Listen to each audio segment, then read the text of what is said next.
Students and families identified lack of student support, class size, deteriorating use facilities, high teacher turnover, and outdated curricular resources as the highest priority issues facing our schools. How would you partner with teachers, students, and families to solve these problems and meet the needs of students?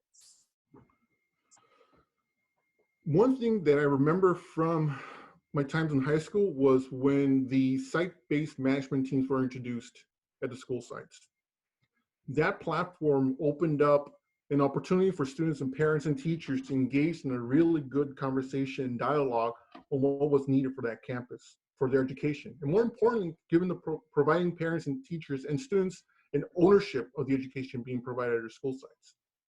And that's something I will exercise if I'm elected as a school board member, to pursue reinstallation of a site-based management teams on school sites, because then there's opportunity to hear out every school site's approach to solving their issues, because they know the problem, they know what the problem is, and they have a better understanding of how to approach it.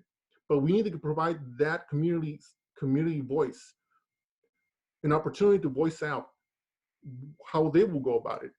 And we need to, in a district level, provide that support they need in order to improve those, to make those changes and make those implementations they need to improve the school site's function for their students. That would be my approach for that issue. Thank you. Okay. The next one is students and families identified lack of student support, class size, deteriorating school facilities, high teacher turnover, and outdated curricular resources as the highest priority issues facing our schools. How would you partner with teachers, students, and families to solve these problems and meet the needs of students? Yeah, again, it's about listening. It's not really sitting there as your board of directors and thinking that I know all the answers. It's really about listening, being open to listen to the students and the teachers and the parents, and then finding, what works. So when I was in my jobs as a nonprofit worker, I was mostly hired to provide culturally sensitive services to them. And for me, it was important to, when I provided a service, to get the input of the community, to do focus groups and see if that was working. And also, while the service was being provided, to continue to do surveys, and before, during, and after, to make sure that this is of their liking. So I do believe in supporting teachers to also, we cannot have a uniform way of teaching our children, because the life of a child in the hills is very different from the life of the child in the flatlands, and the needs are very different. And we cannot just say that we all fit on this prototype of education. It doesn't work like that. And if we keep going on that route, it's not going to work for us anymore, because then we will always have the same students succeeding. And the prototype right now is, if you don't have a learning disability, you will graduate, from Oakland Unified School District and go to college. If you come from two parents who are working, who are healthy physically and mentally, you will end up going to college. If you are a LGBTQIQ AAP+ individual and have not come out of the closet, you will go to college. And the reason is why? Because if you do come out of the closet, then you're ostigated, you're bullied, and many of the children, who have been bullied before, they're 10 times more likely to commit suicide. So would there be a hope that that person will even make it alive to their high school graduation? I don't know. So for me, it's important that we begin to change that and give a lot of power to the person who is seeing that, and that is the teacher. The teacher, like the parent, spends most of the time with the student.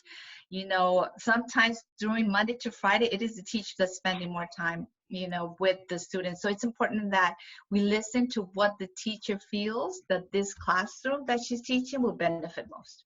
Sorry, too big. Okay. Thank you. Students and families identified lack of support, class size, deteriorating school facilities, high teacher turnover, and outdated curricular resources as the highest priority issues facing our schools. How would you partner with teachers, students, and families to solve these problems and meet the needs of students? Well, part of that is, and something I did, I attended the facilities meeting, community meetings over here at Coliseum Prep.